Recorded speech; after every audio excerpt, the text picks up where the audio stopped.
ठरलं. तर मग या मालिकेच्या आजच्या भागामध्ये अश्विन सर्वांना म्हणतो, तन्वीला प्रॉपर्टीचा मोह नाहीये, परंतु तिनेच माझ्या लक्षात आणून दिले की काहीही झालं तरी एक सुभेदारांचा मुलगा म्हणून मला प्रॉपर्टीतला हिस्सा मिळायलाच हवा आणि वाटणं झाल्याशिवाय हे तर अजिबात शक्य नाहीये. हे ऐकून आता सर्वांच्या पायाखालची जमीनच सरकते. कुणाला काय करावं सुचत नाही. अश्विन डायरेक्ट आता हिस्सा मागण्याचीच भाषा करत असतो तेव्हा कल्पनाला हे सहन होत नाही. बिचारीच्या डोळ्यातून पाणी येतं आणि ती आता म्हणते, परमेश्वरा, हे सगळं मला आता काय ऐकावं लागतंय असं म्हणून ती आता आपली खाली बसते. त्याचवेळी आता सगळेजण तिला म्हणतात की शांत हो, शांत हो.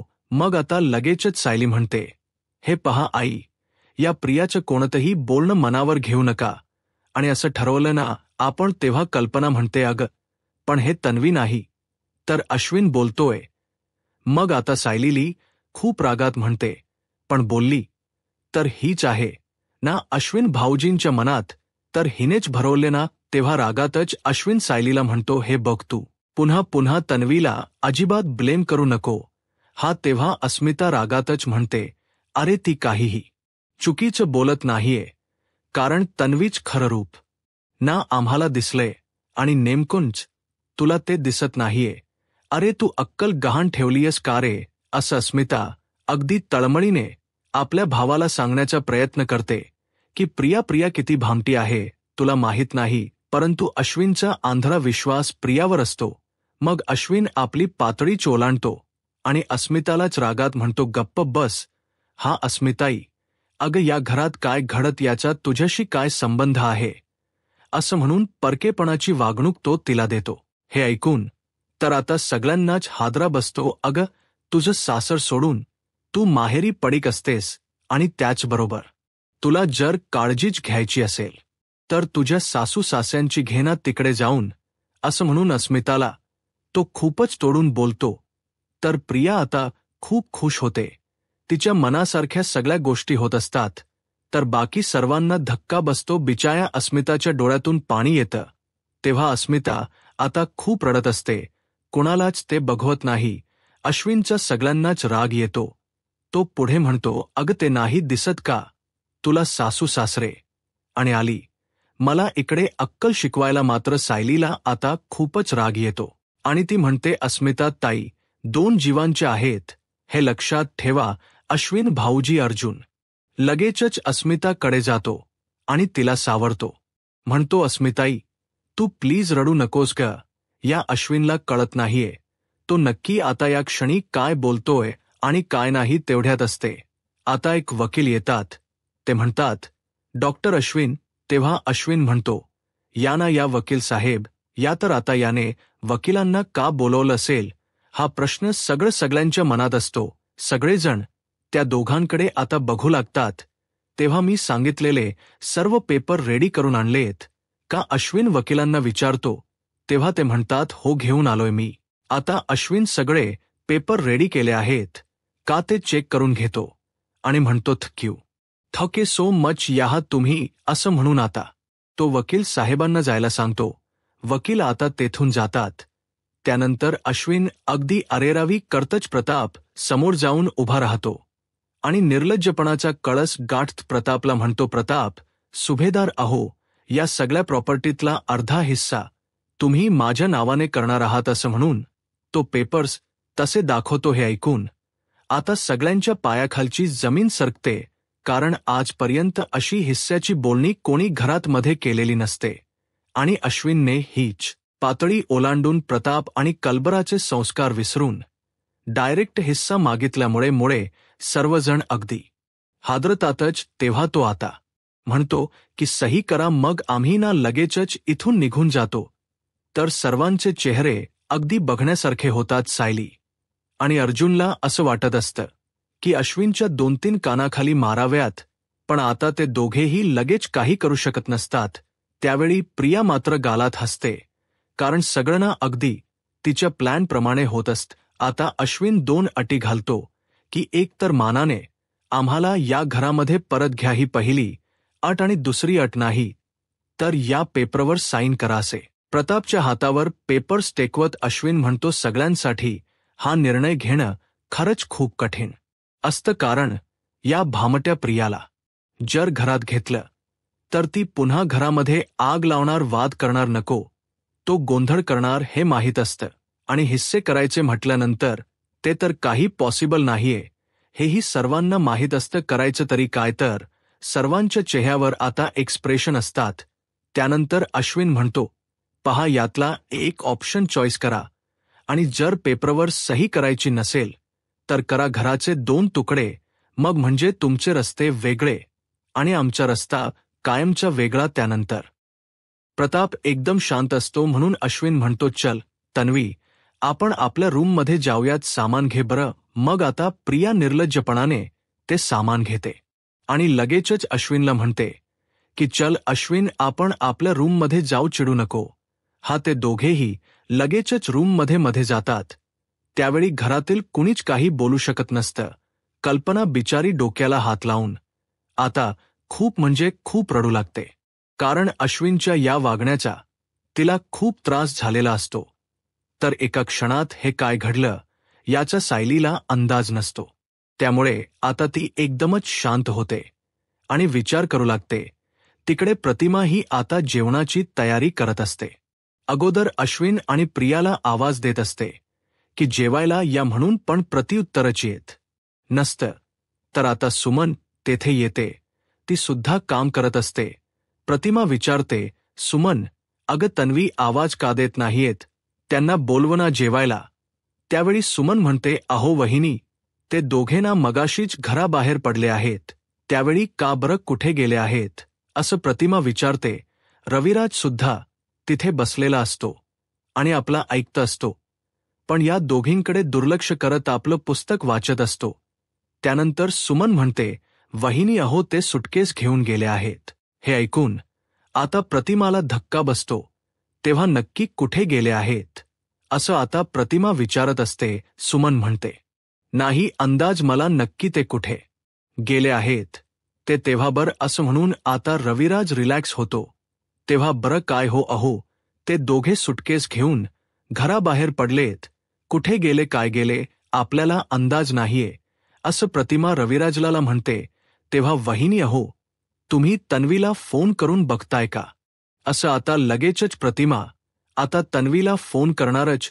तितक्यात रविराज म्हणतो, सुमन वाढायला घे, मला जेवायचंय आता असं म्हणून तो तेथून उठतो.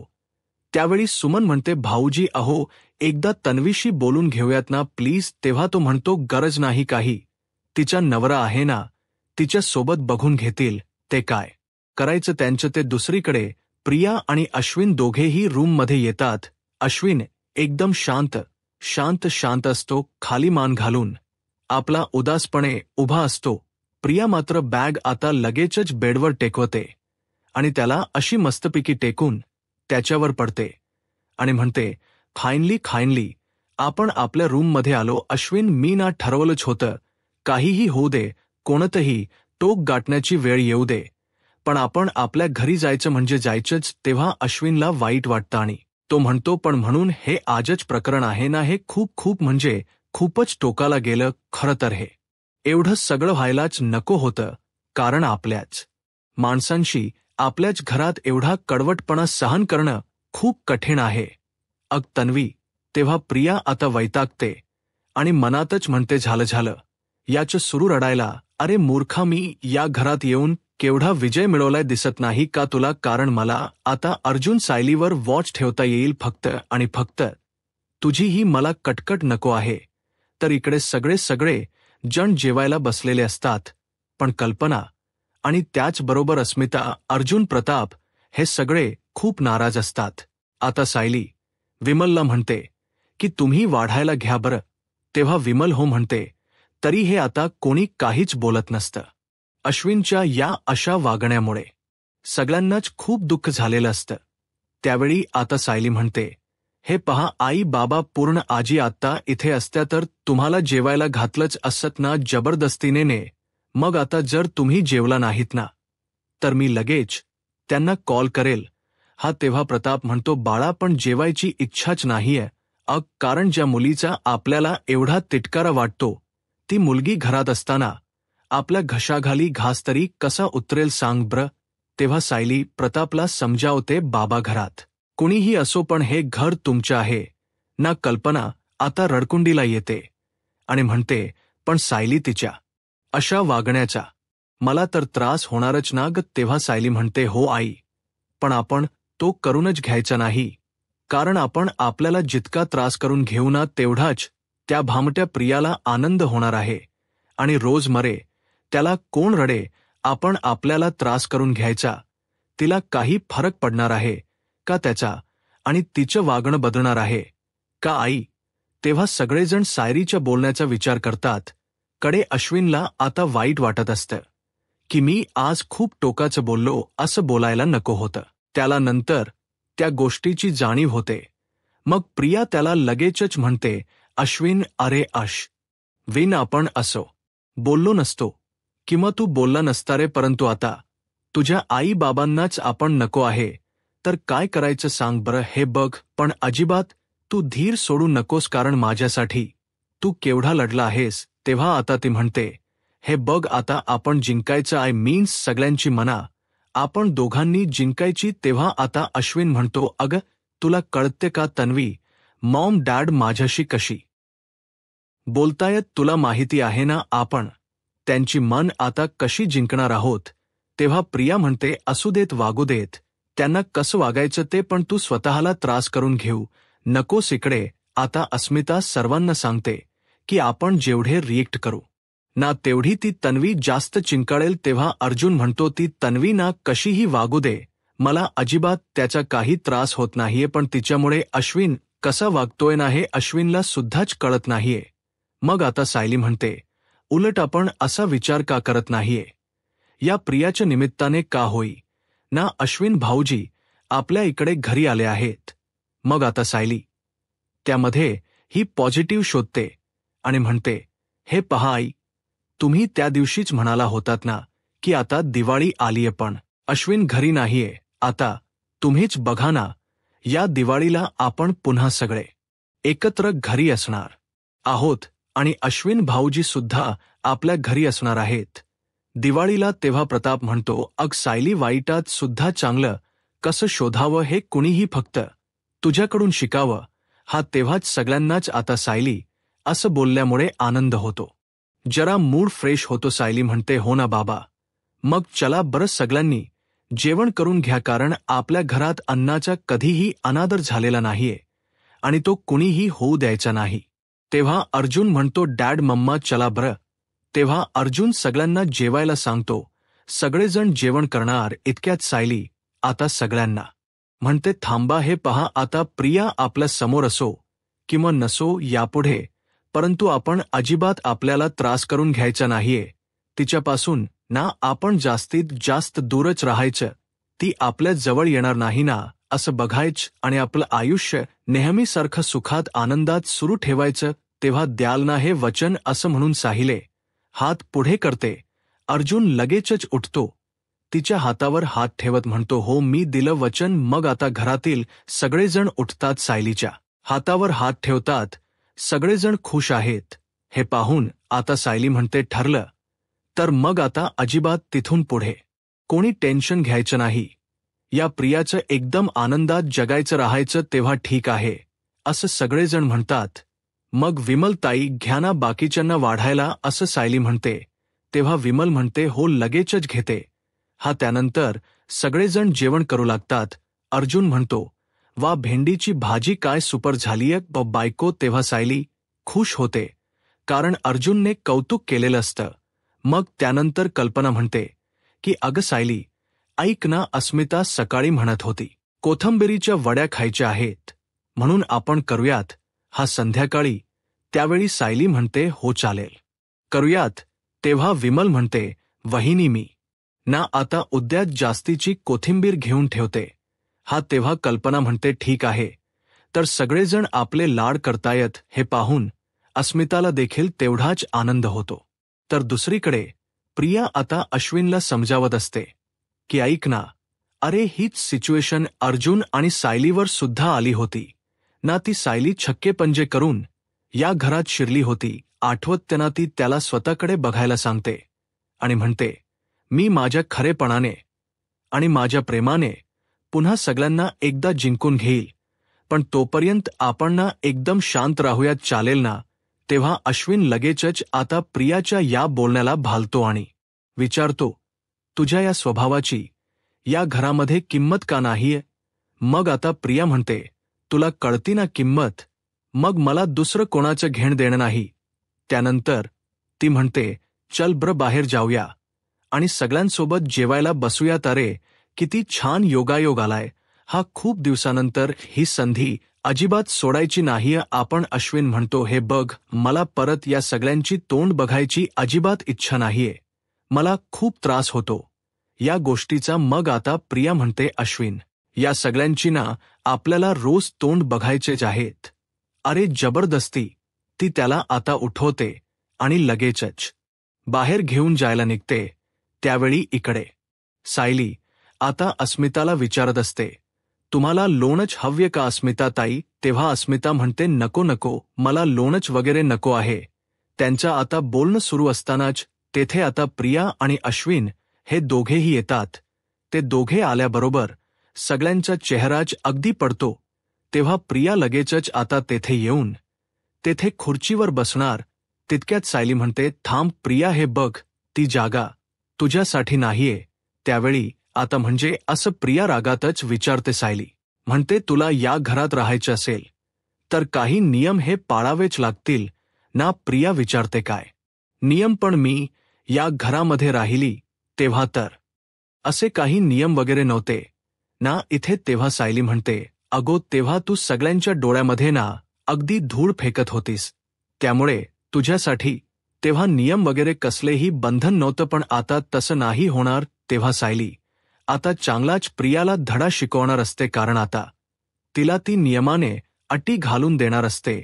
सायलीला माहीत असते की ही प्रिया जर समोर दिसली आई बाबांना, अस्मिता ताईला अजूनच त्रास होईल.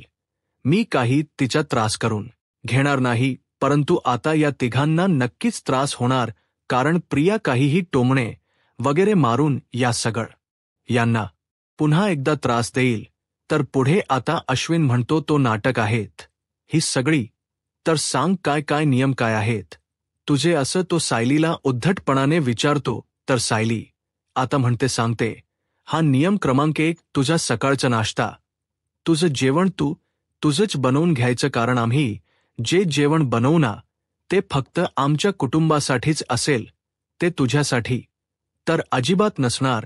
तेव्हा प्रिया आता धक्क्याने विचारते, काय? तर सायली म्हणते, नियम क्रमांक 2, तू आमच्या पंक्तीला अजिबात बसायचं नाहीस.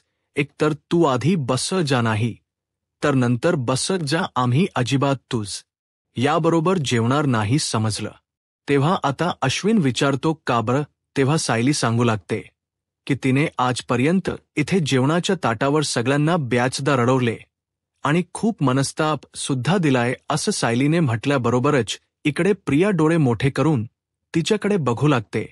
तर सायली अजिबात घाबरत नाही. प्रताप, कल्पना, अर्जुन, अस्मिता हे सगळेजण गालात हसतात, कारण सायली आता अगदी छानपैकी प्रियाला तिचे नियम समजावून सांगत असते. मग पुढे आता सायली म्हणते की ही संधी मी तुला पुन्हा कधीच देणार नाही प्रिया, कारण कसं आहे ना, निदान जेवताने तरी माझ्या माणसांनी अगदी आनंदात असावं अशी माझी मनापासून इच्छा आहे, म्हणूनच आम्ही जेवत असताना तू इथे नकोच असं झिडकारतच सायली प्रियाला म्हणते.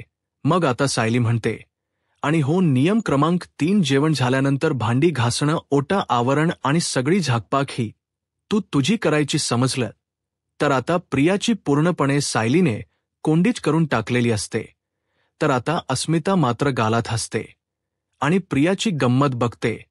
तेव्हा प्रिया आता अगदी विचारते, काय अगं, पण मी आता कधी जेवू? मग आता सायली म्हणते, एक काम कर ना, आमच जेवण झाल्यानंतर तू स्वयंपाक बनवायला घे आणि मग नंतर जेवा तुम्ही. मग अश्विन म्हणतो, तन्वी तिचा एकटीचा नाही, तर मग माझाही स्वयंपाक करेन, कारण आता मीही तुमच्याबरोबर अजिबात जेवायला बसणार नाहीये.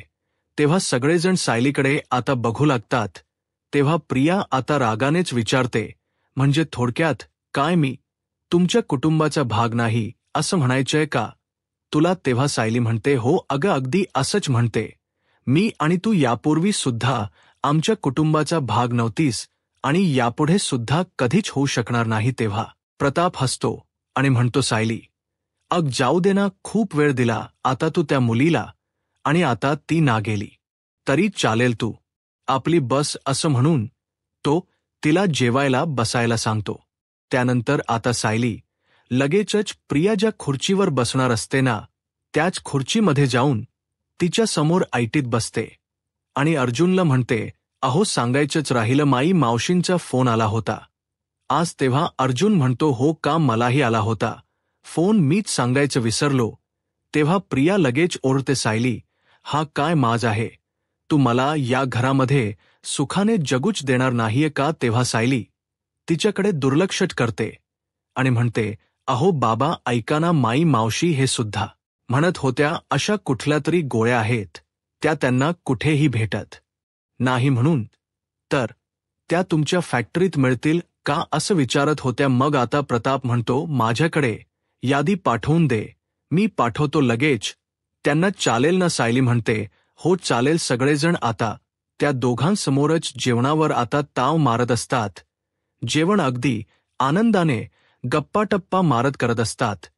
त्या दोघांचा विचार आता कोणीही करत नाही. अश्विन आता म्हणतोय, तन्वी अगं तुला कळत नाहीये का, तू इथे का थांबलीस? अगं तुझं अस्तित्व इथे कुणाला मान्य नाहीये.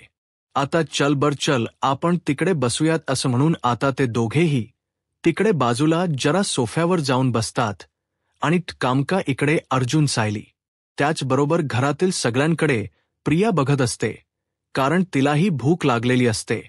पण सायलीने खोड मोडल्यामुळे, काही नियमटी घालून दिल्यामुळे तिचे हात पूर्णपणे बांधले गेलेले असतात. इकडे प्रिया म्हणते, अरे अश्विन ऐक ना, अरे यांच कधी जेवण होणार, स्वयंपाक कधी करणार, मला खूप भूक लागली रे, आता काय करू सांग ब्र, उपाशी राहून तरी कसं चालेल सांग ब्र अश्विन. तेव्हा अश्विन म्हणतो, तू काळजी करू नकोस, मी काहीतरी ऑनलाईन ऑर्डर करतो. प्रिया खुश होते आणि म्हणते, चालेल चालेल, हा चालेल नक्कीच. त्यानंतर ती पिझ्झा, बर्गर आणि गार्लिक ब्रेड वगैरे सांगते. त्यानंतर डाएट ज्यूस वगैरे काहीतरी मागवं असं आता ती लिस्टच अश्विनला देते. तेव्हा अश्विन तिच्याकडे बघत राहतो. तर इकडे घरातील सगळेजण आता घरच्या जेवणावर मस्तपैकी ताव मारत असतात, अगदी हसत खेळत गप्पा मारत. तर आता मित्रांनो, पुढील भागामध्ये सायलीचा तो ड्रेस आता शिवून झालेला असतो. अर्जुन घरी येऊन तिला छानच सरप्राईज देतो. तेव्हा सायली म्हणते, आया ड्रेस? अर्जुन म्हणतो, हो, तुला तुझ्या आईच्या साडीचा ड्रेस घालायचा होता ना, तोच हा ड्रेस आहे, घालून पटकन खाली ये. हा मी खाली वाट बघतोय. घरातील सगळे जण हॉलमध्ये असतात. राज आणि प्रतिमा हे दोघेही तिथे येतात. सायली जेव्हा ड्रेस घालून तेथे येते, अर्जुन म्हणतो, हे बघ, हे प्रतिमा आत्यांच्या साडीचा ड्रेस आहे. सायलीला खूप आनंद होतो. मग प्रतिमा नकळतपणे पुढे जाते, सायलीच्या चेहऱ्यावरून हात फिरवत म्हणते, अगदी माझ्या मुलीसारखी वाटते तुम्हाला. मग आता सायलीला खूप आनंद होतो. रविराज देखील पुढे येतो आणि म्हणतो, बाळा पुढचा जन्म आहे की नाही माहीत नाही, पण पुढच्या वेळी ना आमच्या पोटी जन्म घे, तू माझी मुलगी बनून. मग सायलीला अजूनच आनंद होतो.